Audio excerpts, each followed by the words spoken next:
I've known Trevor Cole for 50 years now. I first met him through motor racing. It was one of the early Winton meetings. I turned up with an Austin 7. There were all these other Austin 7s here, and I was sort of young and arrogant. Nobody wanted to know me, yet Trevor took me under his wing. Sydney Speedway 1951.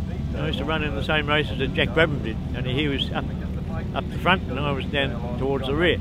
The first race I ever won would be at a place called Darley, which was an ex-Women's Army camp during World War II.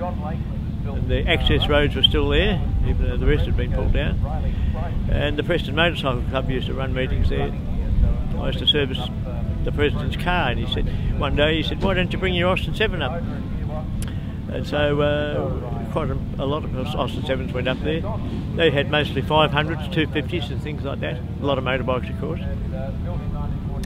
Anyway, I went out in a handicap and I won it. Now, he is quite a character. Can be abrasive at times, but a real friend in need. It was built by a bloke called Dale Shaw, an apprentice. He converted a touring car into a racing car, incorporating a lot of ideas that had been previously tried, but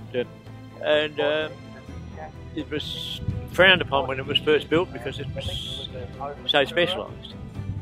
It was a very successful car, very quick car, and I've endeavoured to keep it the way that he built it. I'm the fourth owner. I've only owned it for 43 years now, so it's a good toy. It doesn't cost me too much to run. It's the main thing. My pension doesn't cover my expensive hobbies very well. The favourite car to race, well, it would have to be the Austin 7, but I have raced other cars.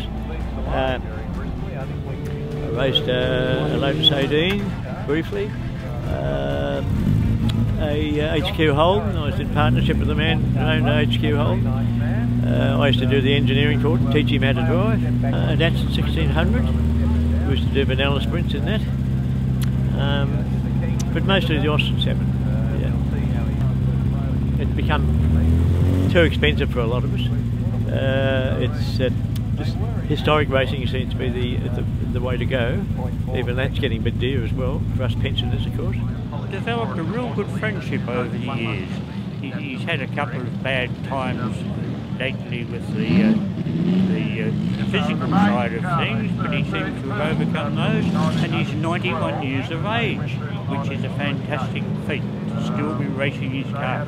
I'm only 83, and they reckon I'm too old, so there you are. I raced here, I think the first time would be sometime in the 1950s, I'd say, yes. He's kept up the relationship to a large extent. I've had children and he's been grandfather to them. He's been a great bloke over the years, and I'm pleased to see that he is still racing. Nothing's changed. Yeah, nothing's changed. Just the same car. I still fit in it. This is the first time I've been here since last year, so tootle up the hill. The hill hasn't changed. It's no different. He says every meeting will be his last meeting, but he manages to get along and keep things moving. I think without him, Austin 7 would lose a bit of its guidance, particularly in the motor racing scene.